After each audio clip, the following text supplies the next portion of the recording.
So in a previous video, we talked about preparing for Black Friday, Cyber Monday by using Etsy ads. We were going to start using Etsy ads during the weeks prior to Black Friday, Cyber Monday, so that we can ramp up our sales so that on the days of, we'll be higher in the search algorithm. So that's exactly what I did. I ran Etsy ads for the month of November.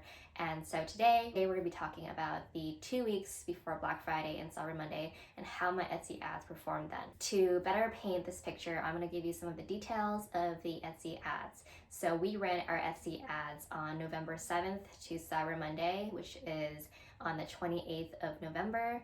But again, today we're just going to be talking about the 2 weeks, so it's going to be the 7th to November 20th. Our budget for these campaigns were going to be for $5, so for 2 weeks it's going to be about $70. We actually ended up only spending $50.62 during this time period, so we actually underspent by about $19.38, so almost $20 of ads not being spent on. We advertised all 50 of our items with little changes here and there throughout the 2 weeks, which I'll talk a little bit about later in this video. We had about 20,000 in views, 175 clicks, and had 28 people that favored either an item or my store in general. And the number of orders that we got was a whopping 1 order. So now that we went over some of the top line numbers, let's discuss further on what exactly happened during this period of when I spent money on Etsy ads. So to start off, we underspent by about $20. I noticed on a daily level that I actually was only spending about $2 or $3. On occasion, I would spend about $4, which is closer to that $5 daily budget. But on most days, it was $2 or $3. The times that I did see a peak is when it was a Friday or a Sunday. So I'm assuming those are the days that people are shopping the most, or just coincidentally, those were the times that people actually clicked on my items. So there could be a lot of reasons why you're underspending on your ads. One of the reasons being that someone actually searches your items, but they don't necessarily click on your items. That could be a different number of factors, such as maybe the hero image is not compelling enough for them to see it. Maybe it's too small so that they can't see the actual product itself, or maybe it's too busy where they don't know what the product you're selling is. Maybe the headline is not compelling enough, or maybe they didn't like the price that they saw compared to the ones next to it. So there could be a lot of reasons why they're not exactly clicking on your items. And so for Etsy ads to actually make you spend on Etsy ads is when someone actually clicks on your product that is running as an ad. So if no one clicks on it, you don't end up spending on it. Another reason why you may be underspending is because no one is searching for the item that you're bidding on. And that could, one, be controlled by Etsy, but two, it could be something that you're bidding on that is not really relevant to the time. So for example, I've noticed that a lot of the products that I was bidding on and was actually spending was my Christmas items. It was my Christmas sticker sheets that were relevant to the time. It's November, people are shopping for Christmas.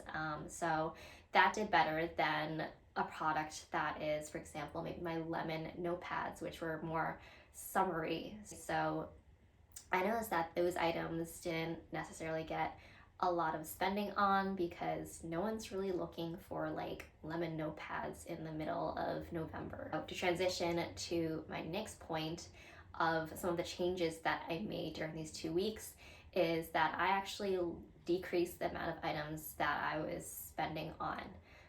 I went from 50 items that I was spending on to about 4 or 5 items. So the items that I kept were those that were, one, seasonally relevant, and two, based off of the price point. So I have a lot of items that are, $2 for a sticker versus a pin that's $5 versus bundles that are $10+. I kept items that were $5 and my bundle items because I felt like I was not getting the best return on the items that were only $2. Plus, I also looked at the items that I was spending too much money on and didn't necessarily get anything back out of it. So I turned those items off.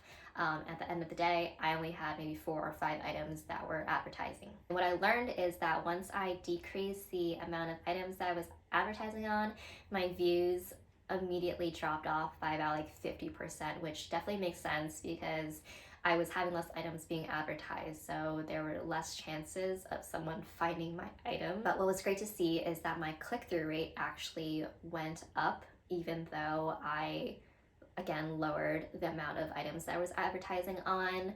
So this means that the ratio of people actually seeing my items and clicking on it is a lot higher during that second week versus the first week.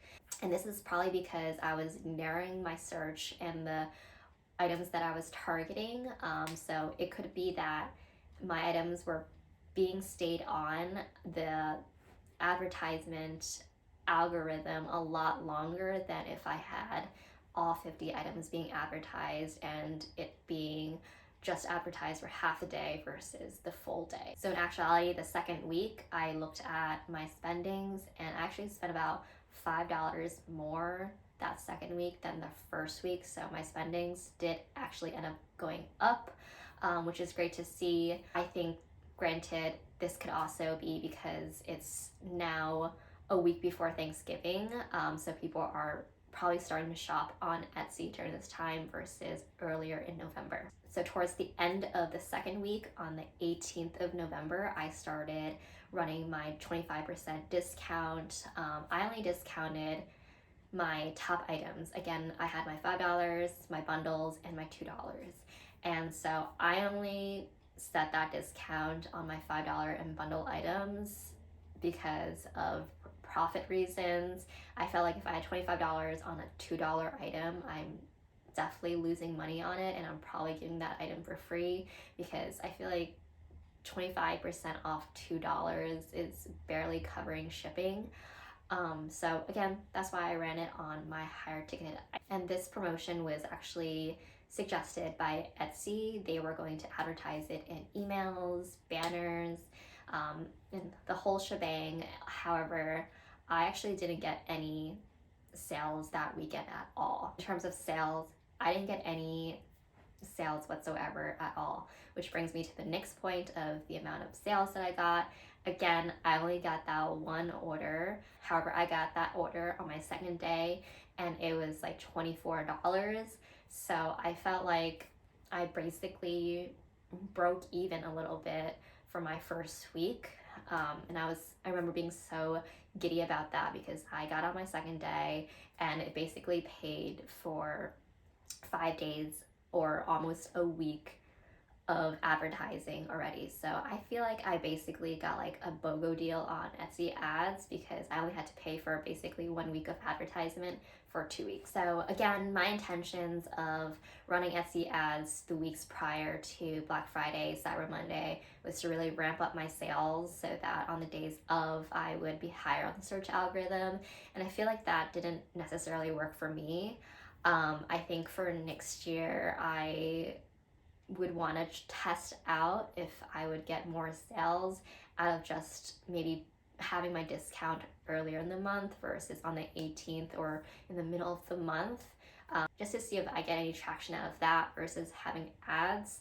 Because the difference between running an ad and having a coupon deal is that for Etsy ads, you're basically paying every day, because it's a very high chance someone will actually see your items in the search algorithm because you're gonna be at the top, and they're mostly gonna click on it, and you actually have to spend on that because they clicked on it, and they may not necessarily purchase your item after clicking on it. However, with a coupon, they can click on your item, they can put it in their basket, but you don't pay until they purchase with that coupon. But anyways, I hope you enjoyed watching this video and seeing my results for Etsy ads for the 2 weeks prior to Black Friday, Cyber Monday. Next week, I'm gonna be talking about my Etsy ads performance on the week of Black Friday, Cyber Monday, and I can guarantee you that it's a different story. So stay tuned for that. But until then, don't forget to like, comment, and subscribe for more Etsy related videos.